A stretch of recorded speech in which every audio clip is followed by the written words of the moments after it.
So I thought what I'd do is just give you a quick introduction about what the hell we're doing, what is our trip, why are we doing it, where are we going, and how long it's going to take us, and just have a little bit of a chat really, if that's okay. Yeah. So yeah, we came up with the idea, well first we started riding monkey bikes a couple of months ago. I bought a monkey bike because I thought it'd be fun to learn to wheelie on, because it's cheap, small, didn't matter if I drop it, and I really got to like it. And yeah, they're, despite being slightly terrifying when you first ride them, and with a tendency to wheelie, they are quite a lot of fun. And after having a bit of a muck around on Charlotte's, I went and bought one as well. So we ended up with exactly the same motorbikes. They're SkyTeam Dax motorbikes. They're a clone of the Honda Dax from the 70s, and they were designed to have like 70cc engines. Yeah. And the Chinese have just slapped a generic 125 engine in them. Hence why they have a tendency to wheelie. Yeah. And of course we're quite tall, I mean, yeah. I'm 5'10", you're 5'11", so we have to sit on the pillion seat, which makes them really quite wheelie prone. Pokey engine, yes. Sitting right back, but they're brilliant fun. And we got to thinking, how far could we take? How far could you go on a monkey bike? And we just thought, you could ride through Britain, ride through a bit of Europe. How far could you get on a motorcycle tour in a few weeks with a cheap bike? And the fact is, the bikes were about £600 each. Yeah. So they're the simplest bikes you've ever seen. I don't know an awful lot about motorcycle maintenance, but what I have learned has been on this bike, because there's not much to them. You can strip them down pretty quickly. You can fix pretty much most things on them. You're not going to have to, there's no computer in there, there's no giant BMW touring bike. They're simple as, and that in some ways has worked to our advantage. Yeah, and I kind of been following the mantra of people like Austin Vince, and people saying, look, you can go and spend all this money on an expensive touring bike and rock up somewhere small and look like a Power Ranger with all your gear on and riding this ridiculous spaceship of a motorcycle. And you're going to spend a lot on the bike, and you're not going to have a lot to spend on the tour. So why not spend as little as possible on a bike that kind of works, and turn up and people think you look a bit ridiculous, but people will want to talk with you. Yes, we've already had that. There's been quite a lot of Belgians and French just come up to us and say, are you riding those? Sometimes there's a look of kind of disbelief, and it's like, oh, where are you going? Even on the Eurotunnel, we're like, oh, where are you going? We're like, Istanbul, and they're like, you always have the same look. They go, Istanbul. Oh, we haven't mentioned that as well. That's actually where we're going. That's a very good point. So yeah, that was about. We thought, well, we ride all the way through Europe. What's all the way through Europe? Oh yeah, Asia. Yeah. So we decided we're going to aim for Istanbul. Whether we'll get there, we're not sure. We're not sure. At the moment, we're talking to you from a hotel room in Strasbourg. So we've made it. We've been riding. This is 2 days. This is our third. No, this is our third day. This is our third day.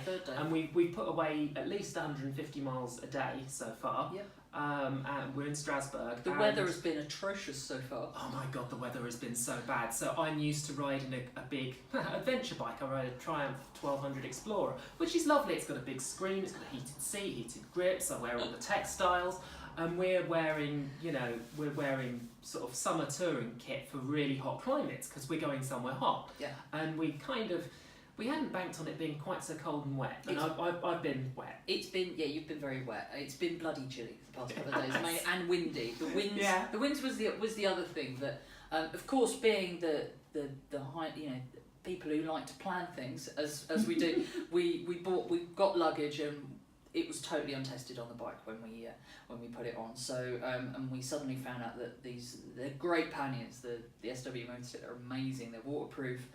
They're scuff-proof, as I found out, and they're brilliant. But they do put quite a bit more weight on the back of the bike. It's the weight and the side area as well. Yeah. So there's a lot for the wind to catch. So yesterday in particular, the winds, we got the tail end of a storm, and some of the crosswinds were terrifying. Yeah. So it hampered our progress because we had to drop the speed.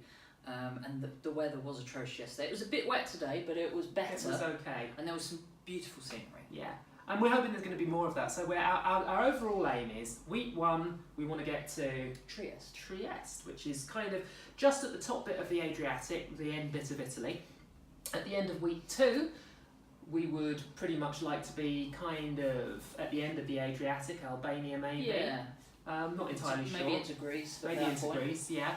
And then week 3 is going to be the gorgeously hot bit through Greece, down to Turkey, and we're thinking of crossing into Turkey at Gallipoli, but we're not sure yet. But either way, by the end of week 3, we're hoping to be in Istanbul, and then we're going to have a few days in Istanbul, depending on how movable our schedule is. Yep. And we've got tickets booked home from Istanbul if we make it. And the bikes themselves, we're going to load them onto a shipping pallet and get someone to put them in the back of a lorry and drive them home. Yes. On just sort of standard international lorry drivers stuff on them. And the great thing about the Daxes is that they're tiny. Yes, you can fit 2 of them. We've checked as well. You can fit 2 of them on a standard Euro pallet. They're so small, so they'll go on the back of a van. That's probably we found a friendly Turkish freight company who are willing to do it for us, and yeah, we can even pack some of probably the racks and the luggage and stuff that we don't want to take back on the plane with us. So they should pack down really small. Yeah, I mean, it's ridiculous. Our threshold for how much does it cost to get these bikes back was how much we paid for them. Yes. So yeah, we paid 600 quid for them each second hand. They're normally about 1,000, 1,200 quid new, these Dax bikes. Yeah. And we thought if we have to pay any more than that to actually bring them home, then kind of it's not worth it. It's not worth it. Although I suspect we're going to have a little bit of emotional attachment to them by the end. I'm bonding with my bike. I'm bonding with my bike. And bits keep falling off. Yeah. But I'm bonding with it. Yeah, bits fall off them quite a lot. Yeah, they do. Particularly yours, actually. Yeah, particularly mine. Yeah, but your electrics are shot. Yeah. So that's basically what we're doing. The web address, if you want to go and read, we're making videos every day. We've got these Senna 10C Pro helmet cam systems, which are brilliant because they're going to let us make videos every day, and you can see what we're seeing through the video camera, and you can see the conversation that we're having. Yeah. So it's even better than Top Gear in that regard because you don't have to keep cutting back through people. We're way better than Top Gear. Yeah. Yeah. And so you can see what we're seeing, hear our conversation, and then we're making little videos at the end of the day. I'm also doing some words on the blog, which is www.thedaxinspectors.com.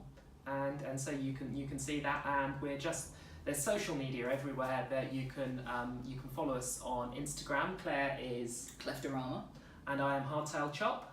And follow us, see what we're doing, and see if we make it, and how much of these bikes actually get to Istanbul, if any of them, and whether we get them back again. Yeah. All right. Thanks very much for watching. Cheers. Bye. Cheers. Bye.